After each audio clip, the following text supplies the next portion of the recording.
All right, so today I wanted to do something a little different. I wanted to talk about the real story of how I became an entrepreneur that makes like 300K per month, is very successful, is able to travel the world, only has to work 4 hours a week.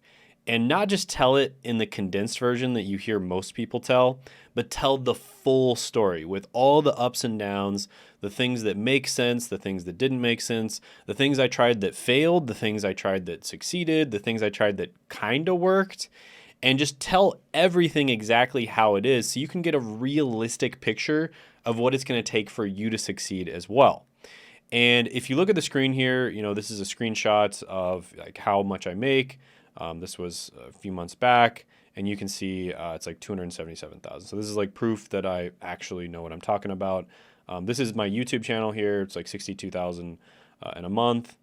This one on the bottom is sponsorships. So this is like 34,000 in sponsorships. This one is PayPal. This is mostly affiliate income. And then this one here is direct deposit. And this is a combination of a bunch of different things: affiliate income, coaching, consulting, courses, et cetera, et cetera. Okay. But before we get to this point where I'm making, multiple six figures a month, let's go back all the way back until the beginning. Okay. So we're going to zoom out. We're going to go all the way back to the beginning. Okay. And we are going to talk about my earliest memories. Okay. So this is kind of like the raw reality of making 300K per month with an online business. Right. And I'm going to be talking about my earliest memory. So my absolute earliest memory of making money was when I was, I think, around about 5 years old or so. And I was living in California/Nevada. I think I was going back and forth a little bit. And I remember, I'm pretty sure I was in Nevada at the time, but my dad and his friend went into a casino, which in Nevada, it's not that uncommon to be inside of a casino. The malls and the casinos are kind of like connected together. So my dad and his friend were in the mall/casino, and I was in the gaming area while they were standing, 100, 200 feet away in the casino. Okay. And basically I was playing the video games, and there was like racing games. There was all kinds of different video games on the machines. And then I'd run out of money, and basically I would have like 1 quarter left. And what I'd do is I'd use the quarter and I'd buy a lizard. Like I'd go to one of these little machines here. I'd put the quarter in, and then I'd get one of these, little pop tops, and there would be a little lizard inside. And then I would take that lizard and I would go out into the casino a little bit, trying to hide from my dad to make sure he didn't see me. And then I would sell that lizard to people that are out in the casino. Sometimes I'd sell it for like $1, $5.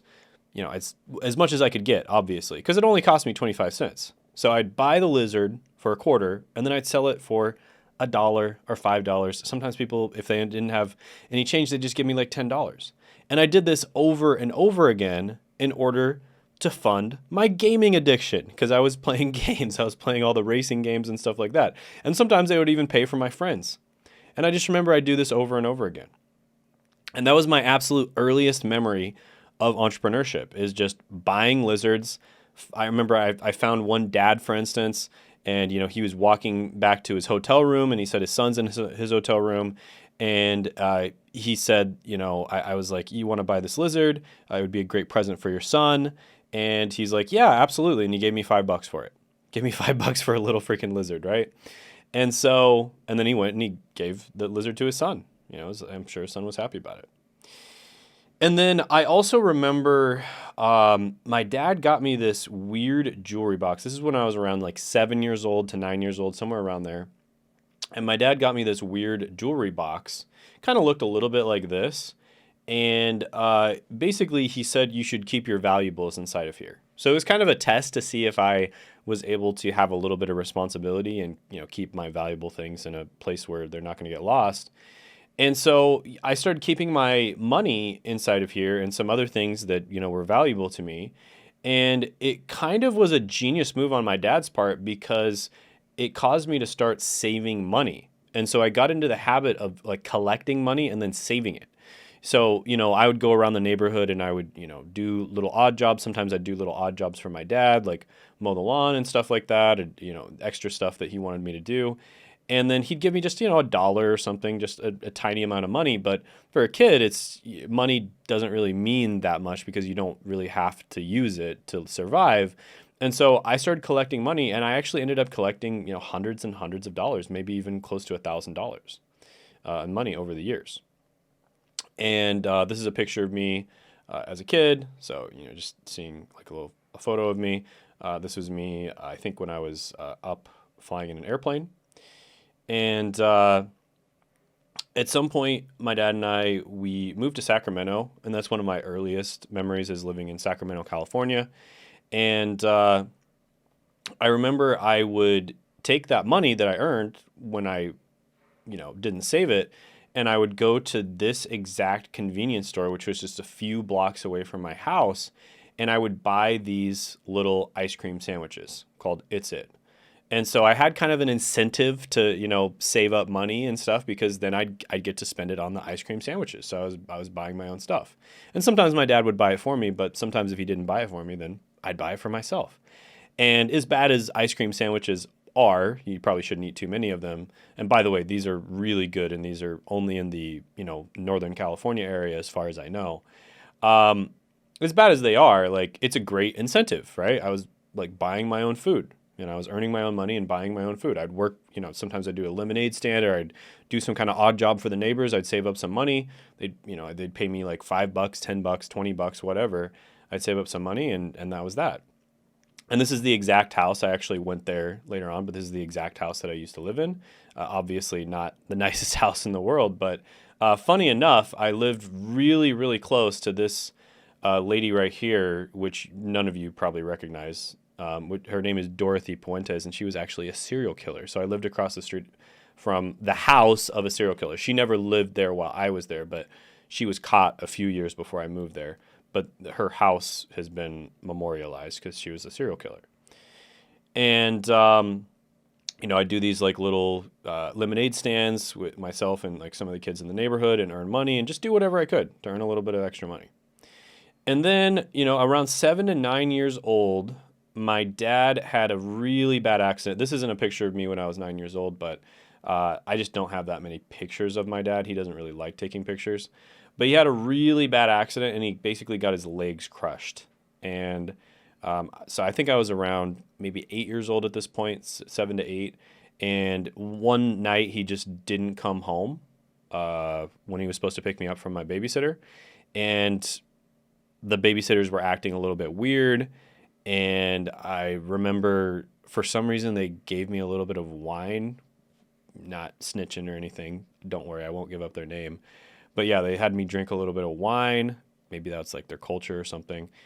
But yeah, they wouldn't really tell me what was going on. They just said, like, you're going to stay here for the night. So I stayed there for the night. And then the next day, late in the day, he finally came home, but he was on he was severely injured. He was on crutches, right? So his legs were pretty messed up, and he basically a wall had fallen on his legs and crushed his leg. Especially one of them was really badly crushed. The other one was semi-crushed, but it wasn't as bad. But one of his legs was severely badly crushed. And the doctor said he may not ever be able to walk again, and he definitely would never be able to like jog or run again. And, he did end up recovering. But from this point on, we were poor basically my entire life. So before this, we were middle class. Dad had a good engineering job. My dad's an engineer. He's actually an aerospace engineer, but he had a job working for a gold mine. So he was just doing like a normal engineering job.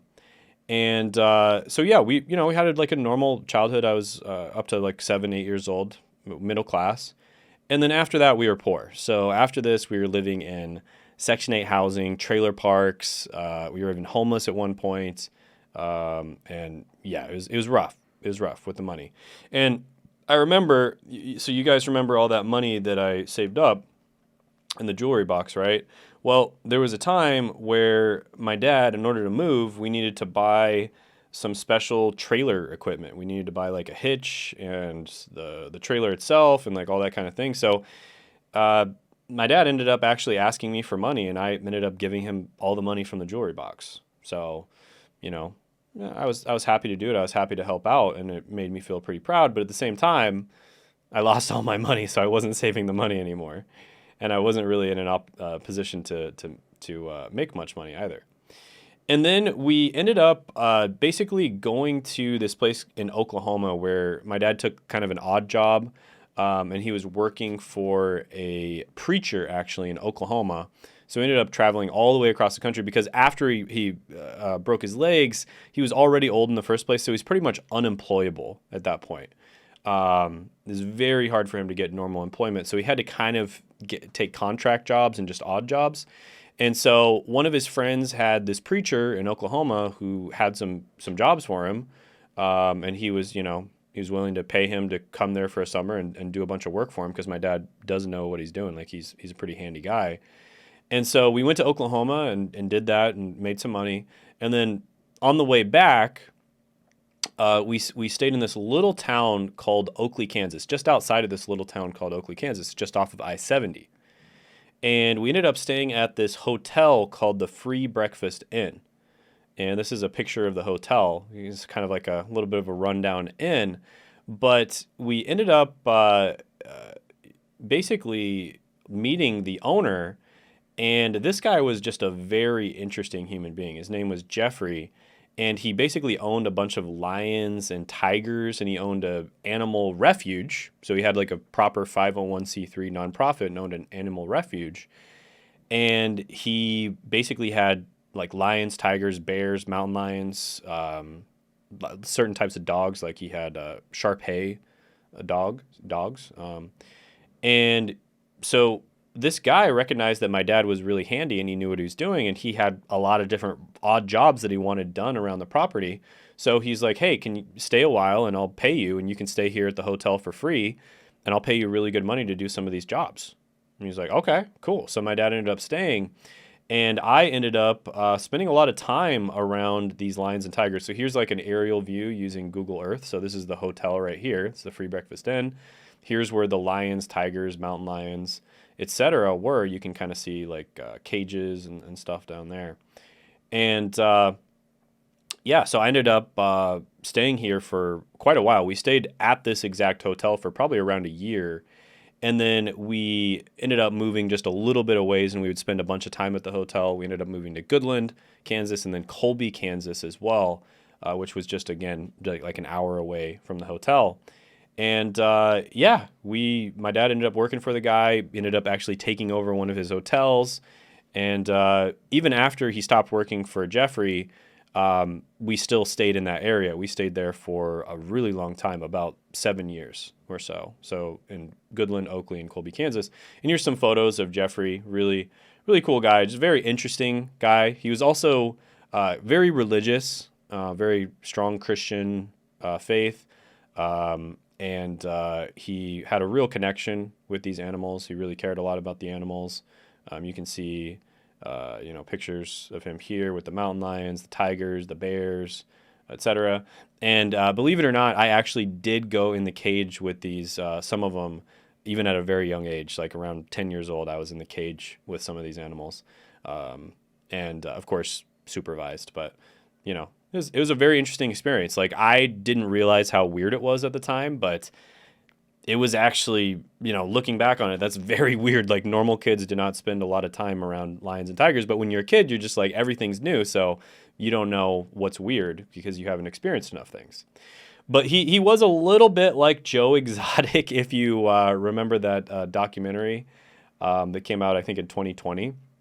If you guys have seen that documentary, I think it's called the Tiger King or something. Yeah, Tiger King. It was a little bit like Joe Exotic. There were a few similarities that I was noticing when I saw the documentary, but technically Jeffrey did have like a 501c3. He wasn't, pimping out his animals and doing the cub petting and stuff like that. He did have a proper foundation. He didn't really make much money, if at all, from the lions and tigers. In fact, they were a massive expense. And he took them in when, people had them and shouldn't have had them. It also reminds me a lot of this movie Secondhand Lions, if you've ever seen that movie. But yeah, it was a really unique childhood experience, and I do have to give Jeffrey a huge props because he is the one who really introduced me to sales and entrepreneurship. So I would work for Jeffrey sometimes, and one thing I would do, just as an example of what he taught me how to do, is I would go to fairs and different shows like boat shows, gun shows, etc., and I would offer to clean people's glasses for them. And what I would do is I would actually have a vaporizer, like a steam machine, and then I would clean one side of their glasses. So I'd clean this side, for instance, and then I would kind of start pitching them. I'd start telling them how, this is a really advanced cleaning product, and not only does it clean your glasses, but it also stops them from fogging up in the winter or steaming up in the summer. And then I'd show them, I'd put it over the vaporizer and I'd show them the side that I cleaned, it didn't fog up, and the side that I didn't clean did fog up immediately. And so I just show them how it works. And yeah, it was had a pretty cool chemical, and we sold like crazy. I mean, there were days when I had $1,000 days doing this. I don't know if it would work anymore, but feel free to try it if you're an entrepreneurial out there. But yeah, the eyeglass cleaner, I would sell people on that. So I learned like really basic sales at a pretty young age. And then I also learned, how to run a business, like how to actually find something that is valuable to people and how to actually run a business with it. And so, it's pretty cool. And around the ages of 9 to 13, I am approximating here. I did go to this school here, which is Sacred Heart Catholic School. So I actually got a scholarship for this school because I scored really well on like some kind of state test. So I got a scholarship to this school, but there was just one problem. I wasn't Catholic. And so I most of the teachers were wonderful, but there was one teacher in particular that did not like the fact that they let a non-Catholic into the school, and she would just bully me incessantly. And so I really didn't have a good time. And this is, I felt like I was pretty normal as a kid up until this time, but just having to move around a lot, because that was in, I moved from California to Nevada, back to California, and then I moved to Kansas and Oakley, and then I moved to Goodland, and then I moved to Colby. And it was just starting to really get to me having to move around so much and make new friends all the time. And then, of course, in this particular instance, it didn't really work out for me. And so I started to become kind of a little bit of a loner, and I started playing this game called RuneScape a lot. Because I just, I got bullied at school, and so I just didn't really want to interact with other people. And so I started playing this game called RuneScape a lot. And this was a really pretty cool game back in the day, if you've ever played it. It's basically a MMORPG, which is a massive multiplayer online role-playing game. And you'd basically like level up your stats, and you'd get these different weapons. And it was almost like you're replacing your life, except you're in a fantasy medieval times type of thing, kind of like Game of Thrones vibes, with dragons and all that kind of thing. And, you could eventually get strong enough to kill the dragons if you trained enough. And, it was really hard training. Like, you'd have to train really hard. You'd have to work really hard for money and stuff. And, I really started enjoying watching YouTube about RuneScape, and specifically there was this thing called PKing, which is people killing, which is basically where you fight other people in the wilderness, and whoever wins gets to keep the other person's stuff. And so I got really into PKing. I thought it was like the coolest thing ever. It was just very competitive, and it took a lot of skill as well to PK people. And so I started watching a bunch of different content on it. There were a lot of PKers back then, like Kids Range, I Mahatma I, all these different types of people. And I started watching a ton of different content on it. And, I really wanted to have the best account and the best gear and the best everything. But in order to do that, I'd have to make money, right? So I wanted to have all this like really good gear. But in order to do that, I'd have to make money. And so the best ways of making money, well, there were several different ways, but a lot of them didn't really make money that much. So like this whip, for instance, would cost 2 million GP. It's like gold pieces.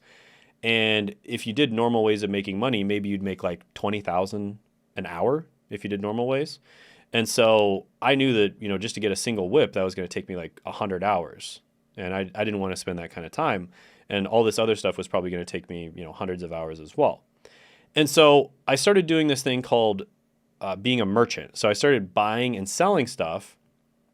And one thing that I did is I bought and sold iron ore and coal. So iron ore and coal is used to make all the different types of metal in the game, and I basically became like the iron ore and coal kingpin. So I'd go to this bank in Falador. This is one of the cities in the game, and I would basically just say that I'm buying iron ore and coal. Okay, so I'm buying all different versions of iron ore and coal, and I'd buy it for low, and I'd buy whatever amount people had. Usually people only had small amounts, but I'd buy it for small. And then once I'd gathered a bunch of it, I would sell it in bulk to people that were mass producing, you know, steel and all this type of stuff, right? And sometimes they were doing it in order to level up. Sometimes they were doing it in order to make money. But I would sell it in bulk to these people so that they didn't have to waste time. And a lot of these people, this is where I kind of learned about the different types of value you can give, because a lot of these people were already ridiculously rich on RuneScape, and they valued convenience. So if I had enough always in stock, if I had enough iron ore and coal, and I could come to them and deliver it to them, which wasn't that hard for me, but it just saved them maybe 30 minutes or something, which is worth a lot to them, then they would pay me top dollar for it. And so that's exactly what I did. So I'd buy it, let's say the iron ore I'd buy for 85 each, and then I'd sell it for maybe 115 each or something like that. Sometimes it was less than that. Sometimes it would be like 90 and 110, but that's what I aimed for. And I started getting ridiculously rich doing this because I would do like millions at a time. And I just started making a ton of money. And I'd buy and sell other stuff too if I recognized a really good deal. But I just started making a ton of money doing this. And this is how I got ridiculously rich.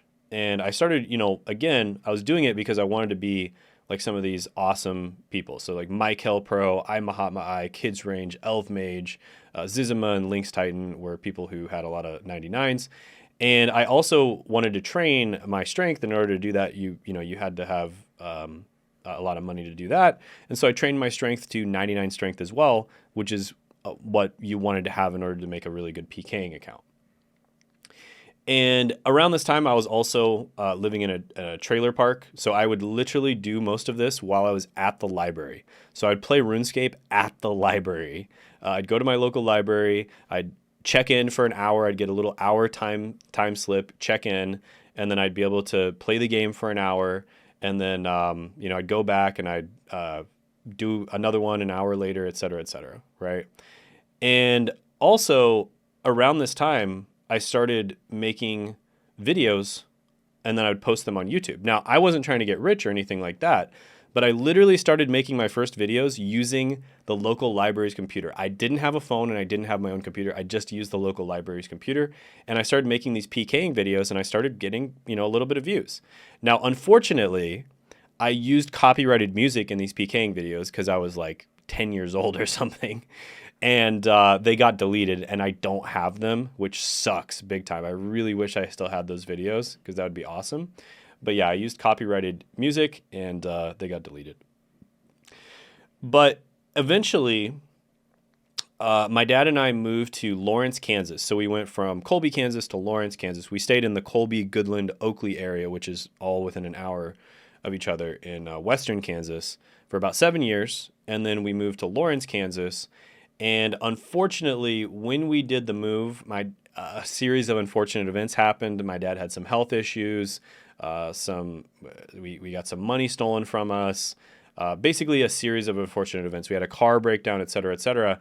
And so we ended up homeless when we first moved to Lawrence, Kansas. And this was even worse than what we were used to because we were living in trailer parks and that kind of thing. But we actually ended up homeless. And when I say homeless, I mean like there were some nights where we slept outside, and then we stayed at the Salvation Army. So this is the exact Salvation Army in Lawrence, Kansas that we stayed at. And I started going to this school right here, which is Central Junior High School, I think, which is the Central Junior High School in Lawrence, Kansas. And at the time, junior high school was 6th grade to 9th grade. So it was actually more than usual because usually it's only 6, 7, 8, but this was 6, 7, 8, and 9. Or I think it was actually 7, 8, and 9. So it was weird for some reason because usually junior high schools are 6, 7, 8, but this one was 7, 8, and 9 at the time. And so I was actually a ninth grader in junior high school still, weirdly enough. And then high school was 10, 11, 12. So it was 10th grade, 11th grade, and 12th grade, which is a little weird, but that's how they were doing it for some reason. And yeah, I started basically buying and selling stuff on Craigslist, just like I bought and sold stuff on RuneScape in order to make money because I didn't want to be homeless and I didn't want my dad and I to not have any money. And so I started buying and selling stuff on Craigslist. And I also kind of started becoming a bit of a troublemaker around this time as well. These are some of my good friends back then. And actually, these guys are good, but I started hanging out with some people that were kind of in the wrong crowd, and I started becoming a bit of a troublemaker at that time. And then I went to high school. So this was 15 to 18 years old. I went to Lawrence High School. This is the Lawrence Chesty Lions. This is actually a pretty famous high school because they have the most undefeated football seasons of all time and undefeated. I think they have the second most football championships of all time out of any high school in the United States, which is pretty awesome. They have like 29 championships and then 31 undefeated seasons or something like that. It's crazy. And then and maybe someone broke the record recently, but at the time it was that was what it was. And then this is me, with my jersey, 32. I had like the famous running back number, but it was like my practice jersey. It got pretty beat up. This was me as a 10th grader. And I really started loving football, and I had dreams of being a professional athlete. And I thought that I had what it took to be a professional athlete. But I thought, if I didn't make it, at least I'd be able to get a college scholarship, right? And, I started bulking up. I don't really have too many pictures of myself back then, but you could tell I was definitely like bulking up here. And again, I started, I was still buying and selling stuff on Craigslist. And I worked really hard, and I got this truck. I also did odd jobs. I was doing construction, demolition, landscaping, etc. during the summer, and I was doing a lot of odd jobs, and I managed to get this truck. And unfortunately, after a pretty short period of time, I totaled the truck. Okay, so the tree came out of nowhere. Basically, what happened was I was going on a curve. Someone kind of came into my lane a little bit as I was going on the curve. And I had to like jerk the wheel this way, but then I had to overcorrect and jerk the wheel back this way, like so here, and it caused the truck to fishtail, go out of control, and I just completely lost control of it, and it smacked into a tree, right? So someone did come into my lane, so it was kind of their fault, but it was also my fault for overreacting to it, and so I ran into a tree. They had to get me out with the jaws of life. You can see they literally cut the door off with the jaws of life. And I was actually stuck under the wheel, the steering wheel. Literally, I was stuck under the steering wheel. So it was a real impact. It was no joke. You can kind of tell like the seat is, down and the bottom part is kind of up here. So it was no joke. And they had to get me out with the jaws of life. And I was actually pretty terrified because I was stuck inside the truck and it started smoking. So the truck started smoking. So for a moment there, I was thinking, I'm about to burn to death, which is an absolutely terrifying feeling. And that's one of the only moments in my life, if not the only moment in my life, that I've felt pure terror. Because I usually don't get scared that easily. But when I was inside of that truck and it started smoking, and I realized I'm trapped inside of a truck that is currently smoking and it might catch on fire, and there's no way to get out, I felt pure terror. I mean, that was truly like a traumatic experience. And around the same time, my dad had the Widowmaker heart attack. So at this time, by the way, I should probably say we were in Section 8 housing. So we were no longer homeless. We were living in Section 8 housing, which is kind of like government-funded housing, which is not the nicest, but it's better than being homeless for sure. It's probably even a little nicer than living in a trailer. And my dad had the Widowmaker heart attack. And it was, this is a heart attack that only about 4% of people survive. And this was also extremely traumatizing as well. So I had like a lot of bad things happen around this time. Like it was a really rough couple of years. And, another thing is because I had this accident, I definitely was never going to be able to achieve my football goals because I lost like 30 pounds of muscle and I was stuck in bed for like 3 months, barely being able to move. And I just lost all my muscle.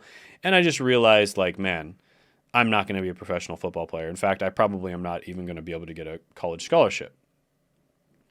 And, luckily my dad did survive. He survived the heart attack that only 4% of people survive. This is a picture of me and him. I don't have that many pictures of my dad because he doesn't really like taking photos.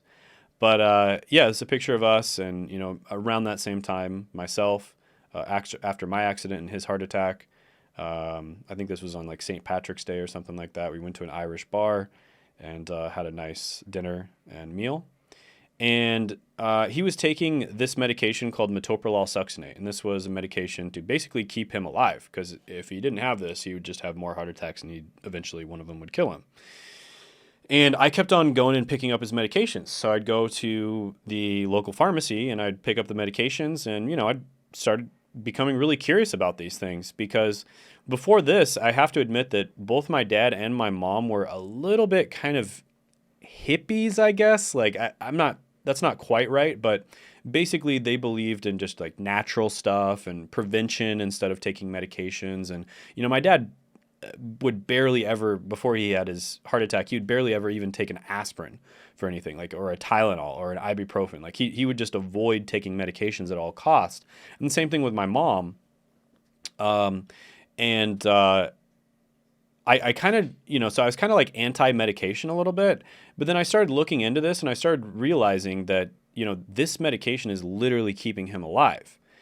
And I'm still somewhat anti-medication to this day. I think that people in the medical system should focus more on things like prevention and alternative ways of treating and curing different issues. But there's some things where it's just black and white, like you absolutely have to take this type of medication. It's just that simple. I mean, if this medication didn't exist, my dad would be dead now, right? And it's just a no-brainer. And so I started asking the pharmacist questions, and I just started, getting really fascinated with this medication and other medications that he was taking, because he wasn't just taking this one. And so I started getting really interested in becoming a pharmacist. I started thinking like, man, I would love to be a pharmacist because I'm fascinated by these medications and I just have so much respect for the fact that they're keeping my dad alive. But there was one big problem with this. Pharmacists have to have good grades. So you have to have a good grade to get into college, and then in college, you have to get good grades in order to get into grad school, because pharmacists in the United States have doctorates. And so pharmacists have to have really good grades and they have to be really good students in order to become pharmacists. And you can see that they make really good money, over 6 figures a year, and that was something that attracted me to it as well. But the problem was I had terrible grades. So at the time, my GPA was about, I think, a 2.5 or 2.6. I would just barely pass my classes. For instance, my chemistry class in high school, I honestly, if I'm being completely honest, I would actually just cheat off of my neighbors, and I just barely passed with a D. And what's funny is once I started, by the way, I thought chemistry was too hard and it was boring and I hated it and all these different things, and I just thought I was naturally bad at it. And the funny thing is when I became obsessed with pharmacology, chemistry actually became my strongest subject. Like I was stronger in chemistry than any other subject, which is amazing how, that's another life lesson, how sometimes your weaknesses can turn into strengths if you focus on them. And a lot of you probably have limiting beliefs. Like I know a lot of people think, oh, I'm terrible at math. Well, have you ever actually tried to study math and get good at it and really give it your all and enjoy parts of math? Well, probably not. And if you did, you might actually enjoy it. And so I started studying like crazy, and I had 1.5 years left in high school because this was my junior year of high school, and I started studying like crazy, and I ended up getting a 4.0 the rest of the way through high school, and I think I ended up finishing with above a 3.0 GPA. I think it was like a 3.1 or a 3.2, something like that, and I ended up getting into college, University of Kansas, and I took the pre-pharmacy track, so the pre-pharmacy curriculum. And, I stayed there from 18 to 21 years old. The reason it was 18 to 21 is because I did the accelerated version. So I actually never got a degree in undergrad. I just wanted to do the accelerated version where I just do the pre-pharmacy track where you don't have to get a degree. You just have to take certain classes. And I stayed at this scholarship hall called Battenfeld. Battenfeld has there's about 50 guys in the scholarship hall, and it's a way of basically saving money on food and rent because it's relatively cheap to stay at the scholarship hall, and you get all of your food and your rent paid for. And in exchange, you have to basically take care of each other. Like, for instance, I would cook for 50 guys a couple nights a week, which was also really fun because I like cooking. And yeah, I'd stay at the scholarship hall. We'd have events. We had a good time. We would prank each other a lot. This was a time where we pranked, a couple of our friends, where we found these silly banners that they had on campus that had this smiling guy, and we just like they were just everywhere on campus. And so we collected a bunch of the banners, and we made just this funny prank where we just put them everywhere. And like he was specifically annoyed by this banner, and so we just collected a bunch of the banners and we just put them everywhere around his desk, and like literally like wrapped every single thing he had in these banners. And this is his face. That was his face after that. And this is me just being a goofball, taking a picture with him. So yeah, it was a good time. And around this time, I was like joining a lot of health clubs and health fraternities. They call it fraternity, even though they allow women and men to be in them. So I joined a lot of these like health fraternities, and I would hang out with the fraternity folks, and we would also just be goofballs. This is us like rating girls. Back then it was less taboo than it is now. Like we were just having a fun. We were just being goofballs. Of course, we rated everyone like 8 to 10. And at the time, I also got into kind of like trying to attract women. I started getting like really interested in women. Like I had a girlfriend all throughout high school, and so I wasn't, trying to attract women, but we ended up breaking up because she didn't go to college and I did. And so I started getting really into, trying to pick up girls. And this was one of the guys online who I got advice from. I think his name was Owen Cook. And he had this company called Real Social Dynamics. And so I started listening to this company and what they had to say. And the funny thing is, basically there were some other people online that were kind of like, oh, you need to like trick the girls into liking you. And what I liked about him is he basically just said, in order to get girls, the girls you want to like you, high quality girls, you basically just have to be the type of guy who gets high quality girls. So you have to improve yourself. And so that's what got me into self-improvement. And I started looking at other channels on YouTube, like Thomas Frank, I think his name is. And he would, had a lot of college tips and study tips. And so I started improving myself there. And I also started watching some entertainment content like PewDiePie. And I started watching some self-development content like this guy. His name's Stephen James. I started watching Project Life Mastery, his YouTube channel. And he had a ton of different advice on all kinds of different things. I also got into Tony Robbins. I read this book, Awaken the Giant Within, which is an excellent book. I'm actually thinking about rereading it at some point. And so I started getting into all this self-development stuff. And I really had never been into this stuff before. But I started getting into it just simply, the embarrassing and funny thing is just simply because I wanted to get girls, right? So it started off as kind of a weird thing, but it turned into a good thing. And I noticed like a lot of other entrepreneurs I talk to have this very similar experience where, when they're young guys, they're just horn dogs and they just want to get girls. And it actually causes them to improve themselves, which causes them to get into self-improvement, which causes them to get into, entrepreneurship and all this type of thing. And so it's actually turned out to be a really good thing. And I also studied really hard for this test called the PCAT, the Pharmacy College Admission Test. And what I ended up doing is I scored extremely well on the test. I was very close to having a perfect score. And what I ended up doing is when other people heard that I scored so well on the test, because I studied super hard for it, they started asking me for coaching. Right. So they started asking me, hey, can you tell me how you did it? And at first, like, a couple of my friends heard about it, so I just helped them for free. But then a bunch of other people were asking me, and so I started charging. And really, I wasn't that smart. The reason I scored so well on the test is because I tried hard. And then second, I found a really good resource for scoring well on the test. And it's called Dr. Collins PCAT Prep. And basically, I would just tell the people, like, hey, get Dr. Collins and study it like I did. I just told them like how I studied it and how I went about doing it with active learning, basically. And a bunch of other people started doing really well on the test too. And I ended up charging like $180 an hour. And so this is another way where I kind of got some entrepreneurship experience without actually having any formal training on it. And then I went to grad school. So I got into this school called Roseman University of Health Sciences, which is in Henderson, Nevada, which is a suburb of Las Vegas, Nevada. And so I basically moved to Las Vegas, which was pretty cool. And I went to this school called Roseman University of Health Sciences. This was in 2018. And here's another picture of it, Roseman University of Health Sciences. And it was an accelerated program. So I did accelerated in undergrad and accelerated in graduate school. So I actually ended up getting my doctorate in 5 years and 9 months when most people take 8 years to get their doctorate. So I did accelerated in both places, which was super intense, but it was also, you could probably argue it was worth it.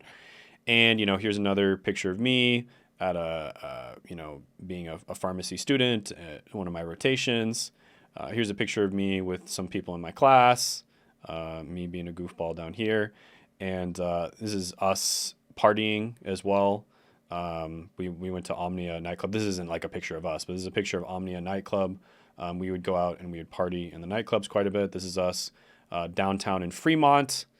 Fremont is a place in Las Vegas. We would go out and go to these places quite a bit as well. This is us at a different nightclub, a bunch of people. So I started like hanging out with a bunch of people. I was using my self-development skills. I actually became really good at communicating with people, and I actually ended up becoming president of my class. So I went from a weird, introverted, dorky guy to becoming president of my class. This is me hanging out with a bunch of people, a bunch of girls, and yeah, this is me gambling. This is a pretty good story here because this I couldn't find the exact picture, but this actually went 10 in a row. It landed on red 10 in a row, which is ridiculous. So that's why you don't gamble. Because I bet on black like 6 times in a row, and I ended up losing a couple $100. And that's when I'm like, okay, I'm not gambling anymore.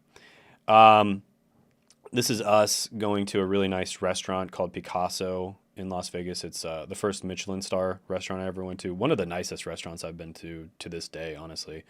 This is me and some of my friends in Halloween. And yeah. So, yeah, just had a really good time in Las Vegas, and I became way more social, and I kind of came out of my shell quite a bit. And I lived in this entrepreneur house. That's another thing I did. I actively tried to get out of my shell and not be such an introvert and not be so just, I don't know, like just not wanting to hang out with people and not wanting to interact with people. Because I realized like that having a bad experience in Catholic school was what caused that for me. And so there's this thing called like an incubator house. They have these in Silicon Valley a lot. This is the show, Silicon Valley. And I moved into like an incubator house in Las Vegas where there was basically 7 entrepreneurs. Now, realistically, like some of them were not entrepreneurs, but they were kind of wanting to be entrepreneurs. And same thing for me. Like I wasn't like a real entrepreneur at the time either. But we all wanted to be entrepreneurs, and I wanted to get around people who had that mindset because most of the people that I spent time with on a day-to-day basis did not have that mindset. They didn't want to be entrepreneurs. And this is when I started on YouTube. So I started recording on YouTube. This was my very first desk setup here. Very basic setup. My bed is in the background here, and I would actually have to put books on my chair to make it a little higher so that I could make the camera a little higher so that it didn't show my bed, and I'd have to tilt the camera up a little bit. So it was kind of an awkward angle where the camera was like looking up at me. But I started filming my first YouTube videos. And at the time, I wasn't really taking it seriously. And I guess this wasn't my first videos technically because I'd already uploaded videos for RuneScape and a couple other places. And also, at first, I actually didn't even film myself. I just tried doing the faceless channel thing, and that didn't work out very well. But I started filming YouTube videos, and I started, trying to actually start like a real YouTube business. But I didn't really know what I was doing at the time. So I didn't have any success. And I kind of gave up on it. And so this is me graduating this with my friend and mentor, Dr. Lee, one of my favorite professors at Roseman. And this is a picture of me and my whole family at the time.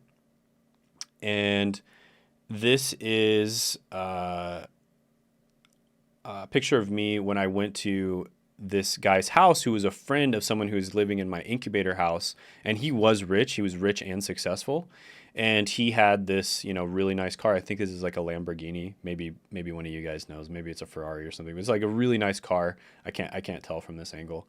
And I got in the car, and he had like a super nice house, and he had 3 different dogs.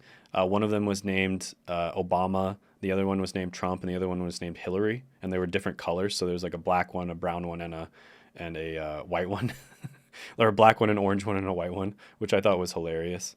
And yeah, he was just living like a baller lifestyle. He was living really well, and I started kind of thinking like, wow, it would be nice to have a nice house and like a really cool family and dogs and like that kind of situation and a nice car. So I started kind of thinking about that. And oh yeah, one big thing is at the end of the night, he was very gracious to hang out with me because I was just a nobody.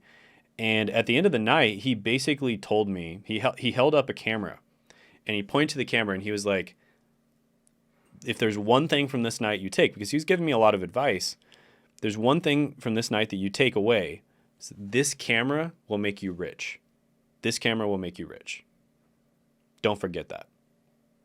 And I took that to heart, right? I really took that to heart. And I was like, okay, I'm not going to forget that.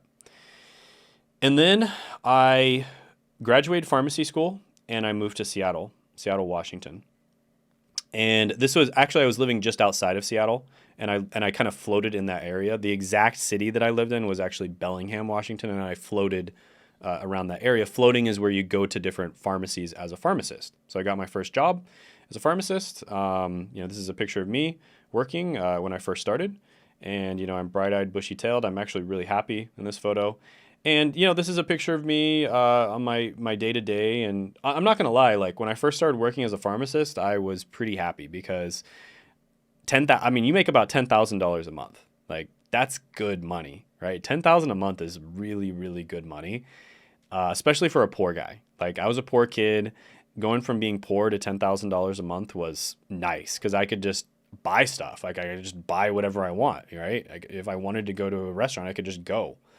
And before I couldn't do that. I mean, there were so many times when I was a teenager and in high school and even in college where my friends would be like, hey, we're going out to this restaurant or we're going to get ice cream. And I just had to tell them, oh, I can't come because I can't afford it. And that was not a problem anymore because I was middle class. So I basically went from being lower class, poor, to being middle class, right? Actually, what I really went from is homeless to poor to lower class and then middle class. So I worked my way up, and middle class was, it was definitely better than being homeless or being poor. But I was stuck inside of this box all day long. This is kind of my view as I stood there as a pharmacist. And the medical field in the United States, I'm not going to get too much into this, but it's an absolute mess, right? Like the medical system in the United States is so bad, especially now that I've traveled the world. I realize how bad it is. It's really, really bad, guys. It's overpriced and it's not as good as it should be, especially considering all the resources we put into it. And it's the system. It's a systemic issue, and it really needs to be fixed because other countries are so much better, right? So much better. It's kind of actually the worst of both worlds.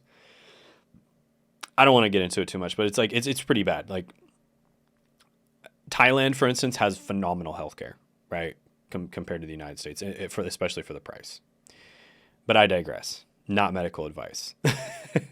But I was stuck in this box, and I felt like a Mick pharmacist, right? Instead of a pharmacist, I felt like a Mick pharmacist because I felt like I was just a pill monkey, right?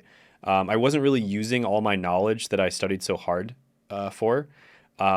Everything was just kind of automated and streamlined. There's formularies that like you didn't even have to think in many cases. And so I was bored to death all day, and I was stuck inside this box, 12-hour shifts usually. And I literally could not go outside. I couldn't even take a breath of fresh air. And look at this beautiful view. I mean, look at so many colors of green that I had looking out. Washington is a beautiful state. Highly recommend going there if you ever have the chance. And yeah, it was just, I just felt stuck inside this box. So very soon, within like 3 to 6 months, the initial high of being able to spend money kind of faded, and I started realizing like I don't really like this very much. And I went from this, and especially when the pandemic happened, I started looking like this, right? Like I'm not looking too happy. I'm not looking too good there. So I'm here. I'm nice and healthy. I look pretty good. Here, I'm just like, oh man, I hate my life. I mean, look at my hair. My hair is all messed up. And yeah, the pandemic was really rough. Most of my staff quit because either A, they were older and they were scared of getting COVID, which I understand, or B, they wanted to collect on the unemployment benefits, basically get paid to do nothing, and that's why they quit.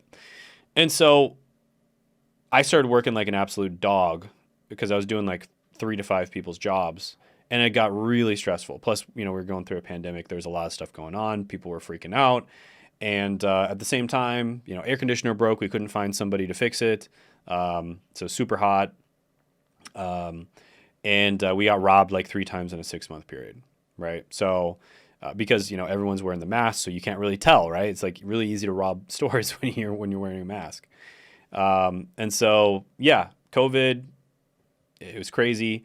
And at the same time, guys, I checked my balance on my student loans, and I was $300,000 in debt because at this time I'd finally consolidated all the loans together. And I saw here I was $300,000 in debt. So I spent $300,000 to get that college degree, right?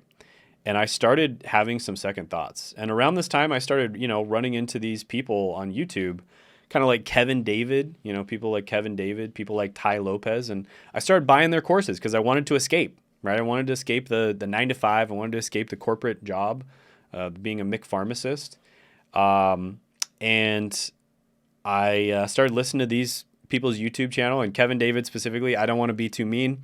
I'm gonna be really nice here, but he does not give the best advice. Okay, he does not give the best advice, and I'm pretty sure he was just copying all of his courses. He didn't actually know anything about the things he was doing. He would just buy somebody else's course and then basically copy it, film like the exact same modules, and then that was that. And this guy here, Ty Lopez, I bought his SMMA course. It was a little bit better, but I still didn't get results from it. He was teaching people how to be a social media marketing agency. And to be fair to him, like there was a ton of opportunity at the time and a ton of, an imbalance in the market. Like they really needed a lot of social media marketing agencies. And he did fill that need quite well. And a lot of people actually got their start with Ty Lopez. So whatever you want to say about him, a lot of successful people did get their start with Ty Lopez. But yeah, I tried the SMMA stuff and I had a little bit of success. I got a few clients here and there. I got paid a little bit of money, but nothing sustainable and nothing long-term. Another one I tried is Amazon FBA. So I made this product here. It was called the Booty. I think it's called the Booty Blaster.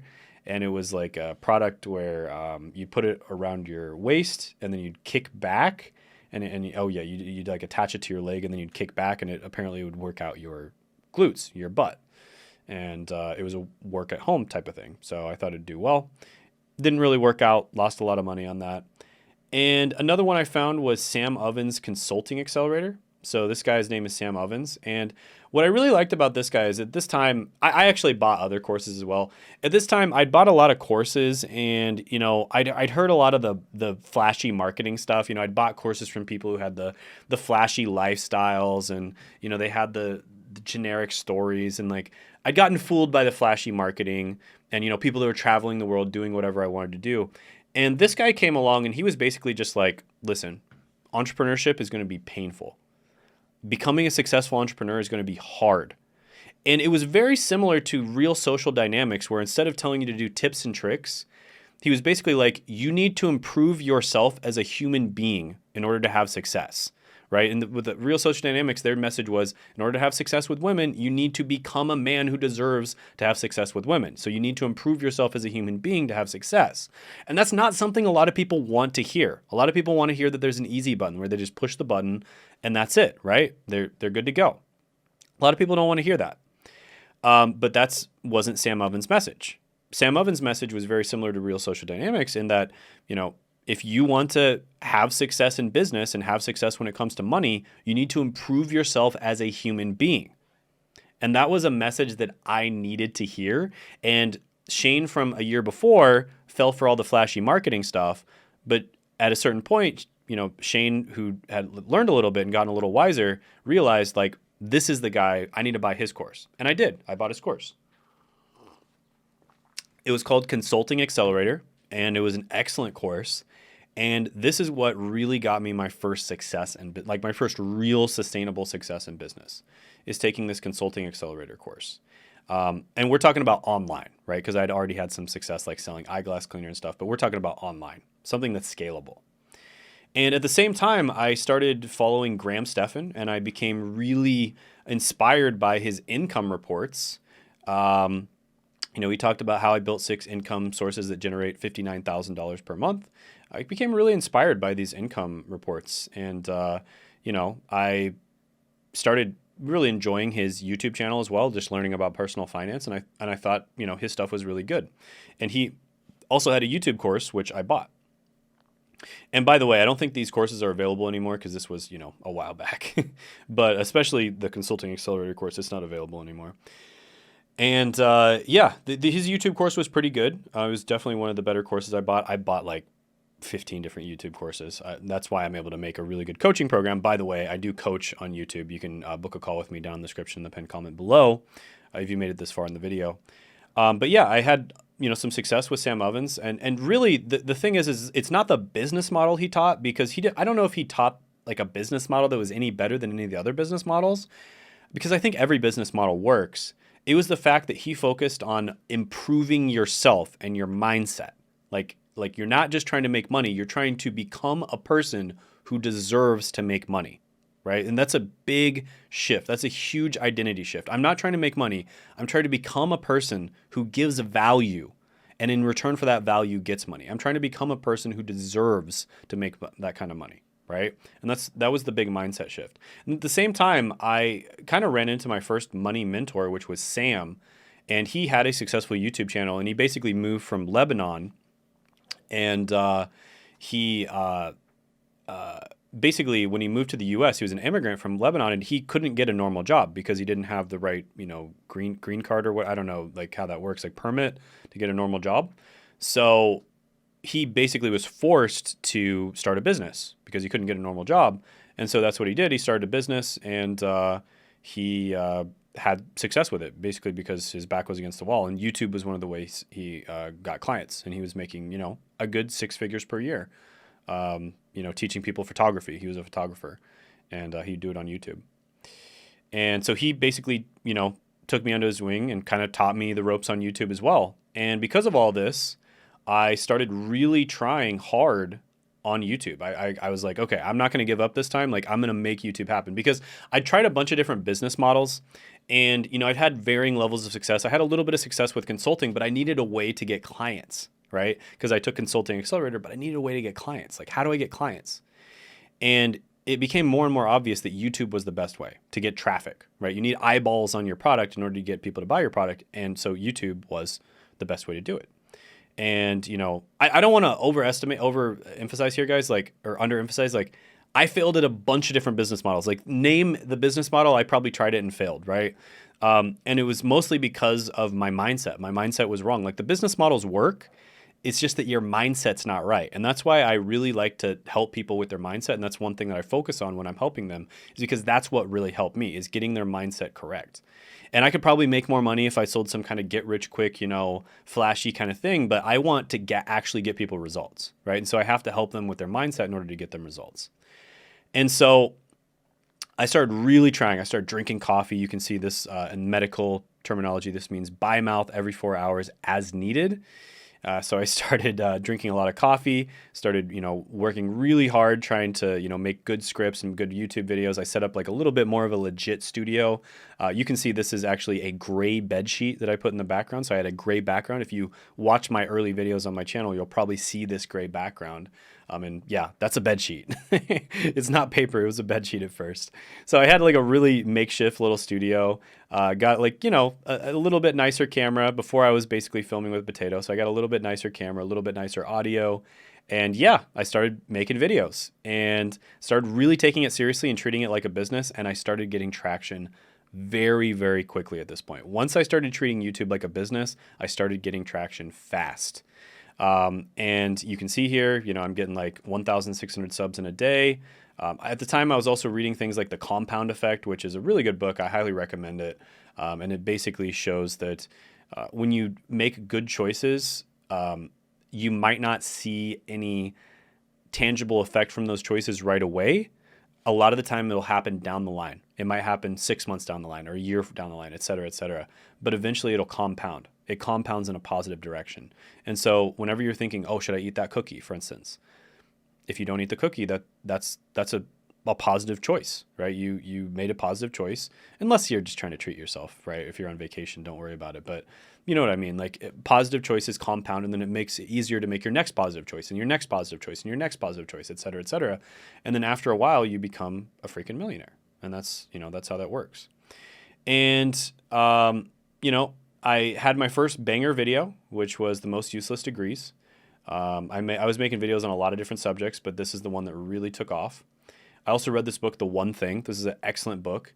And this is when I realized I really need to focus on one area or niche. And so I really started focusing on education and careers. So, there's most useless degrees. And then I went from degrees to jobs. And then I kind of jumped to alternative education. So you can see this is like top 5 online certifications that are actually worth it. This is the happiest careers. This one, and then I jumped to specifically remote jobs because I realized a lot of people during the pandemic wanted to get a remote job. And so 17 work from home job companies always hiring worldwide. Started talking about this stuff. And I started traveling the world as well. I quit my job. I replaced my income. I was making like 10 to 30K per month or even more at this point, and I started traveling the world. So this is me in Thailand. Beautiful, beautiful Thailand. Love going there. This is me skydiving in Puerto Rico. This is me working in the Philippines. This is me at an outdoor museum in Vancouver, Canada. And, I was getting a lot of traffic at this point, and I was making like, 10 to 30K per month, somewhere around there. And, but I kind of got stuck, and I didn't realize, like, I met some other YouTubers and they were making much more with much smaller channels. And I was just like, what the heck am I doing wrong? And so I started reading books like Expert Secrets by Russell Brunson. And this is an excellent book for properly monetizing things. I recommend everyone reads this and becoming like a real expert in pricing yourself correctly, so that you get people the best results, but you also make the type of money that you're worth. I started reading books like this, Expert Secrets, and I started increasing my income. So I got my income up to maybe like 100K per month, somewhere around there. And the next problem that happened is, now I was making a good amount of money. The next big problem that happened was operations.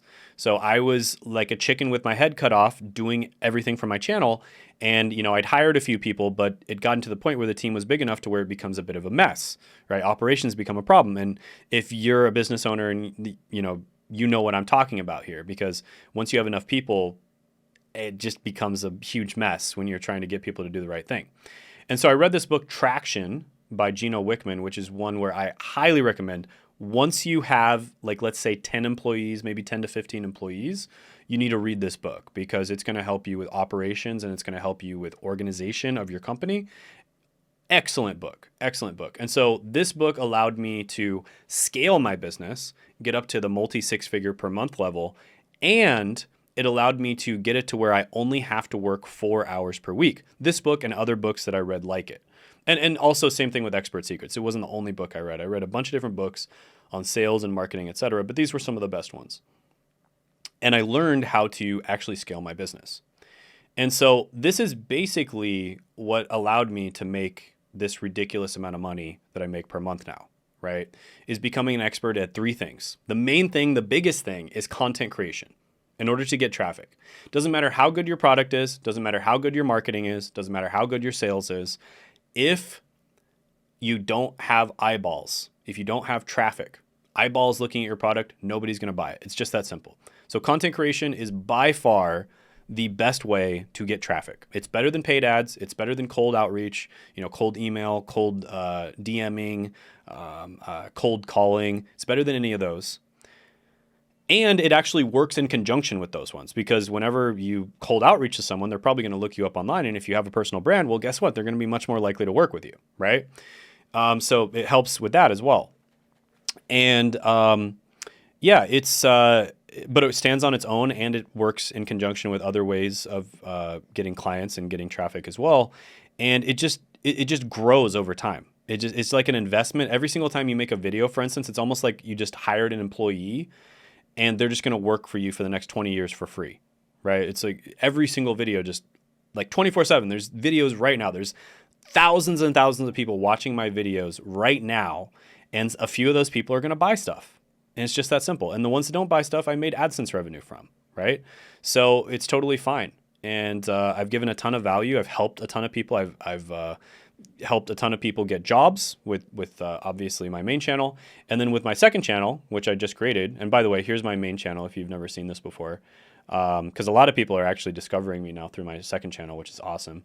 Yeah, this is my main channel. You know, I teach people how to get in-demand, high-paying jobs fast without the need for a college degree or previous experience. And then my second channel is the one you're watching right now, unless you're watching this on like Twitter or LinkedIn or something, is Shane Hummus Unfiltered.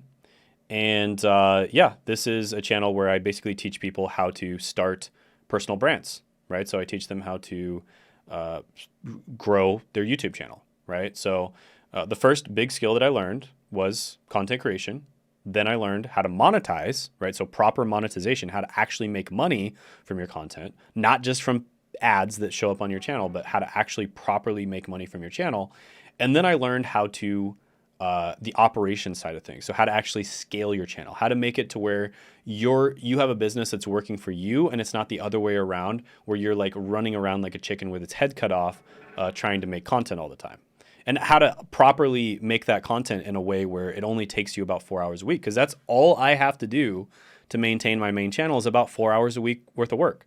I have one general meeting, which lasts about an hour, and then I have to record 3 videos per week, which literally all I have to do is record the videos. I don't have to write the scripts. I don't have to come up with the ideas. I don't have to do anything.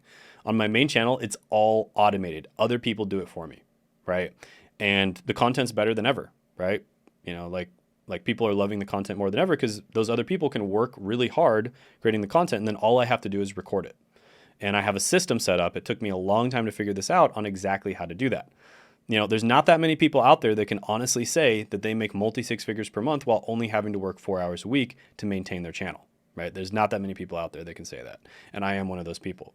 And so, yeah, my main channel, and then this is my second channel where I teach people how to do the same thing that I'm doing. And then, you know, a bunch of people started reaching out to me, and they basically asked me, you know, they saw my success, and they basically asked like, hey, can you maybe coach me, right? Can you give me some tips? Because there were other people who were trying to have success on YouTube, and I started coaching people. And, you know, little did I know, like, my method would work extremely well for them, because I basically focused on actually making money. I didn't focus on getting views and subscribers. I focused on actually making money. And I started getting a bunch of other people really good success as well. And you can kind of check out, you know, some of their testimonials here. Those were some testimonials. Here's some other ones. So, you know, this guy makes over 100K per month. This guy makes over $1 million a month now. This guy's making over 835K per month, 400K per month, 12K, 40K, 186K, 80K, 100K, 30K, 24K, 100K, right? So these people are absolutely crushing it, right? And they're doing it primarily with YouTube. YouTube is the main platform, and content creation, generally speaking. And so I started helping these other people, and I started getting them crazy good results too. And then I was just like, you know what? I really enjoy doing this. I actually enjoy doing this more than I enjoy helping people get remote jobs, because I just have a passion for YouTube. I just watch so much YouTube. I kind of grew up watching YouTube with all the self-help and the, you know, the real social dynamics pickup stuff and all that goofy stuff that I watched. I kind of grew up watching YouTube, study material, like everything, you know, health, how to work out. Just like YouTube was almost like a second parent to me, like one of my mentors. And I wanted to do the same thing for other people, you know, give them really good advice on, you know, how to actually get a good job, how to actually make money. Sometimes going to college is a good thing, sometimes it's not.